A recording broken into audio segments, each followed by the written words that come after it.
Hello दोस्तों, मैं आप सबका दोस्त हिरेंद्र कुमार यादव। तो दोस्तों, आज हम आप सबको बताने आए हैं नेल केयर के बारे में। नेल केयर क्या होता है, नेल केयर किसे करना चाहिए, नेल केयर नहीं करेंगे तो इससे हमें क्या दुष्प्रभाव हो सकता है, अगर हम नेल केयर करते हैं तो अपने आप को कैसे स्वस्थ मेंटेन रख सकते हैं। तो चलिए आज हम इसी के ऊपर बात करते हैं, नेल केयर होता क्या है। तो सबसे पहले हम इसका डिफिनीशन यानी परिभाषा आप सबको बताएंगे। डिफिनीशन ऑफ नेल केयर यानी नेल केयर का परिभाषा क्या है। तो देखिए, नाखूनों को समय समय पर यानी नाखूनों को समय समय पर काटना और उसे हाथों को अच्छी तरीक़ा से धोना ही नेल केयर कहलाता है। अगर हम नाखूनों को समय समय पर नहीं काटेंगे तो इससे हमें क्या दुष्प्रभाव देखने को मिलेगा। देखिए, नाखून हम क्यों काटते हैं। हमारे पूर्वज कहते थे नाखून जो है ये बहुत प्राचीन समय से ही चलता आता है। ये नाखून जो है ये राक्षसों का पीठी का है। नाखून जो है इसे हमें समय समय पर काटना चाहिए और यह खुद बढ़ते जाता है। ये शरीर का मतलब अवशेषीय अंग है।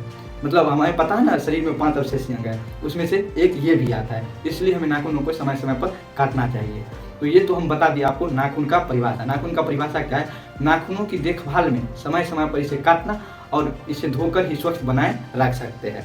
अब आता है इसका पर्पस यानी इसका उद्देश्य। मतलब इसका उद्देश्य क्या है, अगर हम नाखून काटेंगे तो कुछ तो उद्देश्य होना चाहिए। तो इसका उद्देश्य है, जो अगर हम किसी पेशेंट को मतलब नाखून काटने जाएंगे तो उससे क्या बताएंगे, उससे करेंगे to promote the comfort and relax. अगर पेशेंट को हम क्या करेंगे, प्रमोट करेंगे और उसे कंफर्ट और रिलैक्स फील कराएंगे।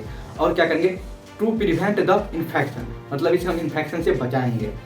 To cut the soft nail, मतलब नाखूनों को छोटा छोटा काटेंगे। ये हमारा इसका उद्देश्य है। अब इसके बाद आता है, क्या आता है, इक्विपमेंट मतलब आर्टिकल। इसका आर्टिकल मतलब इसका सामग्री क्या होता है। अगर हम किसी पेशेंट को नेल काटने के लिए जाएंगे तो हमें इसके लिए क्या क्या चीज़ मतलब अपने पास रखना चाहिए। तो हम पेशेंट को नाखून काटने जाएंगे तो सबसे पहले हमें क्या होना चाहिए, सबसे पहले एक नेल कटर होना चाहिए, एक नेल ब्रश होना चाहिए, एक साबुन और एक साबुन डिश होना चाहिए और एक वाशर होना चाहिए। और उसके बाद क्या होना चाहिए, किडनी ट्रे होना चाहिए और एक पेपर बैग होना चाहिए। ये इसका आर्टिकल है। अब इसके बाद क्या आता है, इसके बाद हमारा आता है प्रोसीजर मतलब प्रक्रिया।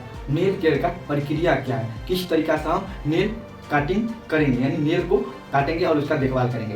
तो सबसे पहले क्या करेंगे, explain the procedure to the patient. मतलब जिस भी पेशेंट को हम नाखून काटेंगे उसे ये एक्सप्लेन यानी ये प्रक्रिया बताएंगे कि हम आपका नाखून काटने आएंगे, काटने आ रहे हैं यानी आपका नाखून काटेंगे। अगर पेशेंट अनकॉन्शियस है, अगर उसे कुछ भी मालूम नहीं है तो हम क्या करेंगे, उसे नहीं बता करके उसके फैमिली मेम्बर, अगर फैमिली मेम्बर नहीं मान रहे तो हम डॉक्टर की सलाह ले करके उसका नेल काटेंगे। हैंड का भी काटेंगे और पैर का भी काटेंगे। और उसके बाद क्या करेंगे, हमें क्या करना है, एक बेसिन लेना है और उसमें गुनगुने यानी मतलब बॉयल वाटर के साथ उसको मतलब उसके हाथ को 5 से 10 मिनट उस बॉयल वाटर में रखना है। और रखने के बाद ये देखेंगे कि पेशेंट का नाखून कैसा है, टाइट है, मजबूत है, जैसा भी हो उसे समय अनुसार रखेंगे। और उसके बाद क्या करेंगे, उसके हाथ को निकालने के बाद उसके हाथ को अच्छी तरीके से पोंछेंगे और उसके बाद नेल कटर की सहायता से उसके नाखून को काटेंगे। नाखून भी काटेंगे तो 3 स्टेप में काटेंगे, पहले दोनों साइड काटेंगे फिर बीच में काटेंगे। नाखून काटेंगे और उसके बाद उसमें जो गंदगी रहता है उसे नेल ब्रश की हेल्प से साफ करेंगे और साफ करने के बाद उसे फिर से हाथ धोएंगे और उसे वाश ट्वेल्व से फिर उसके हाथ को पोंछेंगे, सुखाएंगे, ड्राई कर लेंगे। और उसके बाद ड्राई करने के बाद क्या करेंगे, उसके हाथों में हम वैसलीन, हैंड वॉश या कोई मार्केट में जो क्रीम है जो हैंड में लगाया जाता है। और इसी के साथ हमारा ये प्रोसीजर समाप्त होता है। तो तब तक के लिए bye, wish you well, health is well, thank you.